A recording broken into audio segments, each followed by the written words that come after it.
destined to great ends. His new companions, whose mothers employed Denry's mother, also believed that he was a remarkable boy. But they did not forget, in their gentlemanly way, to call him washerwoman. Happily, Denry did not mind. He had a thick skin, and fair hair, and bright eyes, and broad shoulders, and the jolly gaiety of his disposition developed daily. He did not shine at the school. He failed to fulfill the rosy promise of the scholarship. But he was not stupider than the majority, and his opinion of himself, having once risen, remained at set fair. It was inconceivable that he should work in clay with his hands.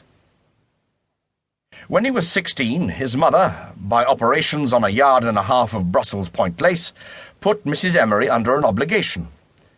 Mrs. Emery was the sister of Mr. Duncalf. Mr. Duncalf was the town clerk of Bursley and a solicitor. It is well known that all bureaucracies are honeycombed with intrigue. Denry Machin left school to be clerk to Mr. Duncalf, on the condition that within a year he should be able to write shorthand at the rate of 150 words a minute. In those days, mediocre and incorrect shorthand was not a drug on the market. He complied, more or less, and decidedly less than more, with the condition. And for several years he really thought that he had nothing further to hope for. Then he met the Countess. The Countess of Chell was born of poor but picturesque parents, and she could put her finger on her great-grandfather's grandfather. Her mother gained her livelihood and her daughters by allowing herself to be seen a great deal with humbler but richer people's daughters. The Countess was brought up to matrimony.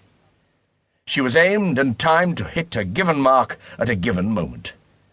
She succeeded. She married the Earl of Chell.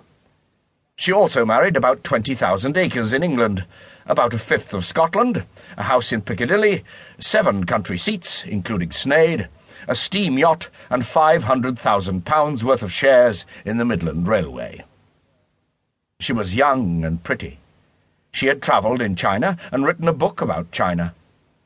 She sang at charity concerts and acted in private theatricals. She sketched from nature. She was one of the great hostesses of London. And she had not the slightest tendency to stoutness. All this did not satisfy her. She was ambitious. She wanted to be taken seriously. She wanted to enter into the life of the people.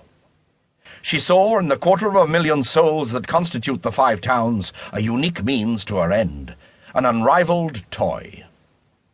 And she determined to be identified with all that was most serious in the social progress of the Five Towns. Hence, some £15,000 were spent in refurbishing Sneyd Hall, which lies on the edge of the Five Towns, and the Earl and Countess passed 4 months of the year there. Hence the Earl, a mild, retiring man, when invited by the town council to be the ornamental mayor of Bursley, accepted the invitation. Hence the mayor and mayoress gave an immense afternoon reception to practically the entire roll of burgesses.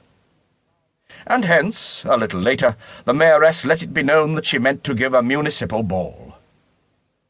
The news of the ball thrilled Bursley more than anything had thrilled Bursley since the signing of Magna Carta. Nevertheless, balls had been offered by previous mayoresses. One can only suppose that in Bursley there remains a peculiar respect for land, railway stock, steam yachts, and great-grandfathers' grandfathers. Now, everybody of account had been asked to the reception, but everybody could not be asked to the ball, because not more than 200 people could dance in the town hall. There were nearly 35,000 inhabitants in Bursley, of whom quite 2,000 counted, even though they did not dance.